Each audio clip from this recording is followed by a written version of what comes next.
বিসমিল্লাহির রহমানির রহিম। তো এই বাইকের ইউজার ম্যানুয়াল, অর্থাৎ আমি আমার বাইক কেনার পরে 3 মাসে মূলত আমি বাইকটা চালাইছি হচ্ছে মাত্র 2500 কিলো। তো এই 2500 কিলো চালানোর পরে আমি 2টা সার্ভিস করাইছি, একটা হচ্ছে ফার্স্ট সার্ভিস আর একটা হচ্ছে সেকেন্ড সার্ভিস। তো এখন আমার এই মানে 2500 কিলো চালানো এবং 3 মাস চালানোর যে বাস্তব অভিজ্ঞতা, এটা আপনাদের মাঝে শেয়ার করব। যদি আপনারা বাইকটা কেনার নিয়াত করেন তাহলে ভিডিওটা দেখবেন, এবং এই ভিডিওটাতে আপনি ক্লিয়ার হইতে পারবেন যে বাইকটা আপনার নেওয়া ঠিক হবে কি হবে না।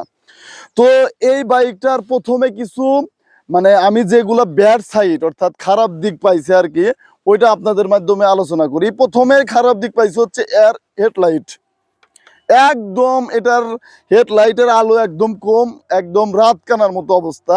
এই আলো গ্রামের রাস্তায় ঠিক আছে, কারণ গ্রামের রাস্তার ভিতরে অন্ধকার থাকে, যার কারণে এই লাইটটা গ্রামের রাস্তার জন্য ঠিক আছে। কিন্তু এই লাইট দিয়ে আপনি কখনো ওই হাইওয়েতে রাইড করতে পারবেন না। আমি ঢাকা মানে গিয়েছিলাম আমার জেলার থেকে, আমার বাসা হচ্ছে সিরাজগঞ্জ। তো ঢাকা শহরে আমি গেছিলাম। তো যাওয়ার পরে যেটা আসার সময় সন্ধ্যা হয়েছিল, আমি যেটা বুঝলাম রাত্রে, এই আলো দিয়ে আপনি হাইওয়েতে যদি চলতে যান তাইলে অবস্থা খুবই খারাপ। আমি এই আলোর উপর ভরসা করে আমি আসি নাই, জাস্ট খালি আমি ইন্ডিকেটরের মাধ্যমে জানি পিছনের মানে ইটা বাইক যাতে বসেছেন একটা বাইক যাচ্ছে, ওইটার জন্য আমি ইন্ডিকেটর ব্যবহার করছি। না হলে এই লাইটের আলো দিয়ে হাইওয়েতে কখনোই সম্ভব না। এবং আর একটা খারাপ দিক আমি পাইছি, সেটা হচ্ছে এটার যে এই গ্রাউন্ড ক্লিয়ারেন্স এটার যে গ্রাউন্ড ক্লিয়ারেন্স আছে একদম মানে একদমই কম।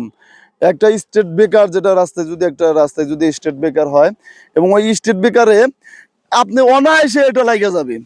এই গাটে অলরেডি আমার অনেকটাই লাগালাগি হয়ে গেছে। গ্রামের রাস্তায় বিভিন্ন স্কুলের পাশে এরকম লাগালাগি সিস্টেম আছে। তো খুবই খারাপ একটা অবস্থা, একটু অল করতো। তো এই গ্রাউন্ড ক্লিয়ারেন্সটা একদম বাড়ি খায় একদম। এইটা যখন আপনি কিনবেন তখন মনে হবে যে না, একজন বলছিল তো ওনার কথা না শুনে আমার ভুল হয়েছে। এটা খুবই খারাপ একটা দিক, মানে একদম লাগে যায় এত গ্রাউন্ড ক্লিয়ারেন্স কম। তো আর একটা খারাপ দিক পাইলাম, সেটা হচ্ছে দেখেন এই যে সিট কভার, এটা কি অবস্থা, সিট কভার এটা অবস্থা। এই দেখেন সিট কভার অবস্থা নতুন। এখানে যদি আপনি যদি করতে যান কি বলে বাইক ওয়াশ করতে যান, মোটামুটি ভিতরে অবস্থা খারাপ, পানি ঢুকে যায়, মানে সিট কভার একদম সে লাগাইয়া ফিনিশিং হবে তাও না, একদম এটা একটা বাজে অবস্থা। এটা একটা খারাপ দিক পাইলাম। আর একটা খারাপ দিক হবে দেখেন এই যে সাসপেনশনটা এটা মোটামুটি আপনি বাইক কেনার আগে পাবেন। দেখেন একদম এই বাইকের যে মাসকুলার একটা বডি, এটার তুলনায় কিন্তু এটার সাসপেনশনটা কিন্তু অনেকটাই চিকন, মানে চিকন মানে একদমই চিকন। এবং আরেকটা খারাপ পয়েন্ট হচ্ছে এটার যে সাসপেনশন দিছে, অর্থাৎ সিটিং পজিশনের যে সাসপেনশন দিছে, ঠিক আছে দুইজন অনায়াসে যাওয়া যাবে, কিন্তু এইটার সাসপেনশন হার্ড হওয়ার কারণে আপনার যদি ব্যাক পেইন থাকে অর্থাৎ কোমর ব্যথা থাকে, তাইলে আপনার সমস্যা। কোমর ব্যথা যারা পেইন আছে, হালকা পেইন আছে, যারা চাকরিজীবী বিভিন্ন দপ্তরে চাকরি করেন এবং সামান্য পেইন আছে, তারা এই বাইকটা নিয়েন না। আমি আপনাদের সাজেস্ট করবো এই বাইকটা নিয়ে না, এত পরিমাণ এটার মানে এটার সিট পজিশন খুবই খারাপ অবস্থা। আমি ঢাকা শহরে যাই, মোটামুটি আমার কোমরের অবস্থা খুবই খারাপ, 2 দিন আমার রেস্ট করা লাগছে, খুবই একটা খারাপ অবস্থা।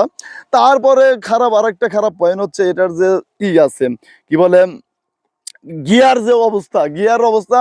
আপনি বাইক চালাচ্ছেন, 4-এর থেকে 3-এ গিয়ার শিফট করবেন, তাহলে শিফট 4-এর থেকে 3-এ আসার কথা না, একবার মাইনাস হয়ে যায়, মানে গিয়ার একদম শিফট হয়ে যায়, মানে ফাইসা যায় আর কি, গিয়ার থাকেই না, মানে কি একটা অবস্থা, কিছু অবস্থা। এইটা একটা এদের মানে একটা এই বাইকের খারাপ দিক। এবং এই বাইকের যে ভালো দিক আছে এখন আপনাদের বলি, এই বাইকের ভালো দিকের ভিতরে এই বাইকের মাইলেজ মোটামুটি খুবই সুন্দর। PGMFI হওয়ার কারণে এই বাইকের মাইলেজ মোটামুটি আমি পাচ্ছি 46, অনেকেই যারা এরা ইউজার তারা 50 পাচ্ছে, আমি 46 পাচ্ছি। আর মাইলেজ পাওয়ার ক্ষেত্রে আপনার ফুয়েলও অনেকটাই নির্ভর করে, ভালো ফুয়েল অনেকটা নির্ভর করে। তো তারপরেও এই বাইকের মাইলেজ ভালো, এবং ব্রেকিং পিরিয়ড নিয়ে আমি সন্তুষ্ট। যদিও এটার চাকার চিকন 80 সেকশনের চাকা দিছে, কিন্তু তারপরেও ব্রেকিং নিয়ে এই পর্যন্ত আমার কোনো সমস্যা হয় নাই, কারণ এটার ABS থাকার কারণে।